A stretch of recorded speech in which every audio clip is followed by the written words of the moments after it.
महाकुंभ ये तो सुना ही है, मगर होता क्या है? महाकुंभ और ये शब्द कहां से आया और कौन से चार शहर हैं? महाकुंभ की दो कहानियों में से एक कहानी है सर्पों और गरुण देव के बीच की। क्या है ये कहानी? आइए जानते हैं। एक ऋषि थे जिनका नाम था ऋषि कश्यप। उनकी दो पत्नियां थीं जो आपस में बहनें थीं। पूरी दुनिया में जितने सर्प हैं उन सब की मां कद्रू को माना गया है।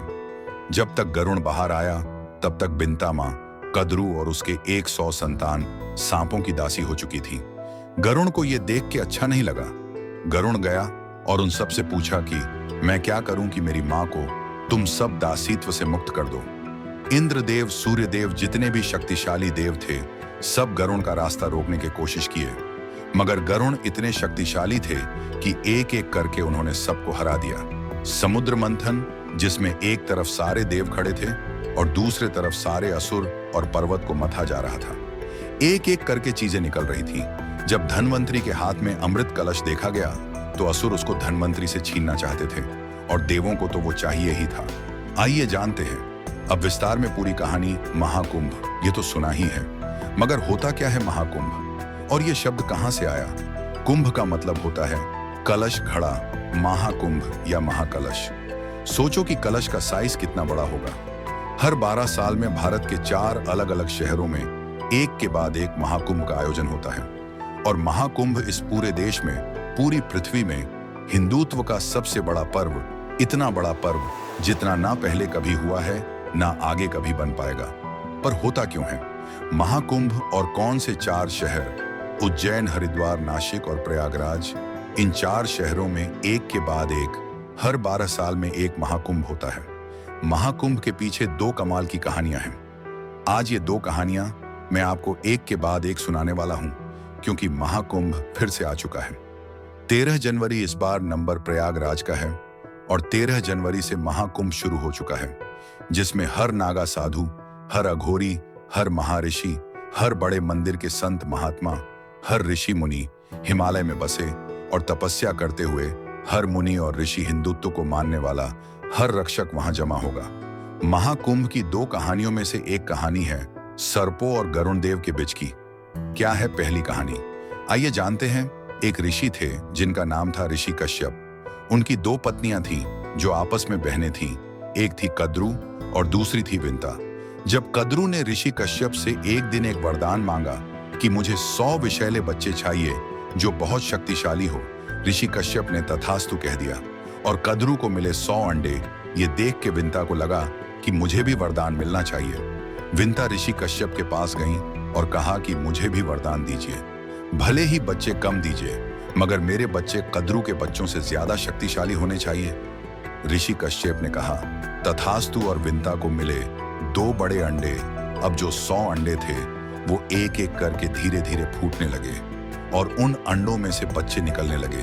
पूरी दुनिया में जितने सर्प हैं उन सब की मां कद्रू को माना गया है। जब कद्रू के एक एक करके जब अंडे फूटने लगे और उनमें से बच्चे निकलने लग गए तो विंता का सब्र का बांध टूटने लग गया। उनको लगा कि जब इनके बच्चे हो रहे हैं तो मेरे क्यों नहीं हो रहे हैं। और उस जल्दबाजी में विंता ने 2 में से एक अंडा खुद अपने हाथ से फोड़ दिया। उस अंडे से जो निकला वो अर्धविकसित शरीर था।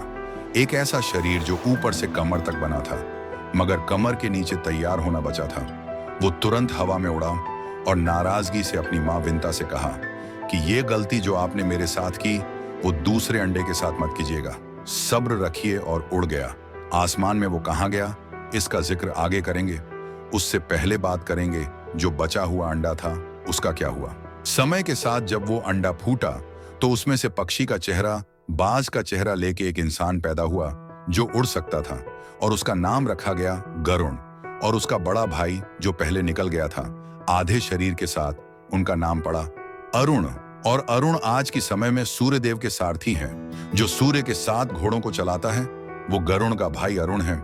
जब तक गरुण बाहर आया तब तक विंता मां कद्रू और उसके 100 संतान सांपों की दासी हो चुके थी। गरुण को यह देख के अच्छा नहीं लगा।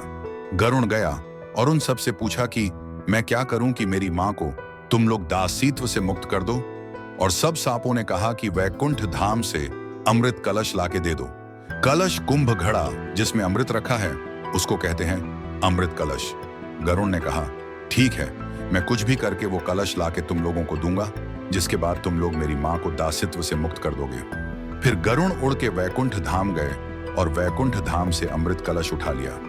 इंद्रदेव, सूर्यदेव, जितने शक्तिशाली देव थे, सब गरुड़ का रास्ता रोकने की कोशिश किए, मगर गरुड़ इतने शक्तिशाली थे कि एक एक करके उन्होंने सबको हरा दिया। ये बात पहुंची विष्णु जी के पास, जब देव भागते हुए उनके पास गए और बोले कि अनर्थ हो जाएगा अगर ये अमृत कलश गलत हाथों में चला गया।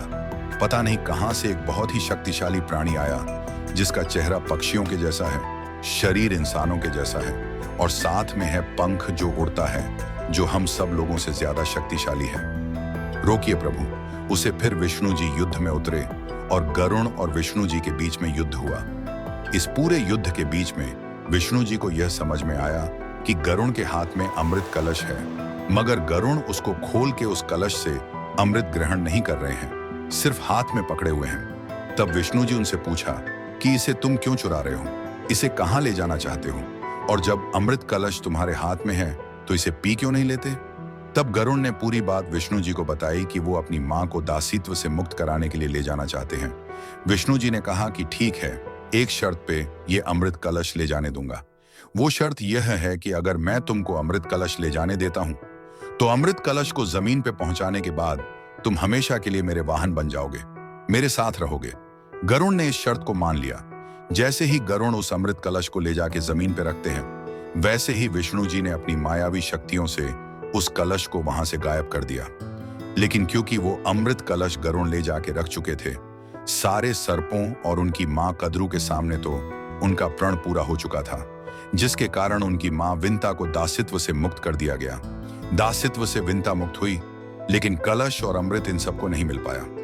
ये थी पहली कहानी अमृत कलश की।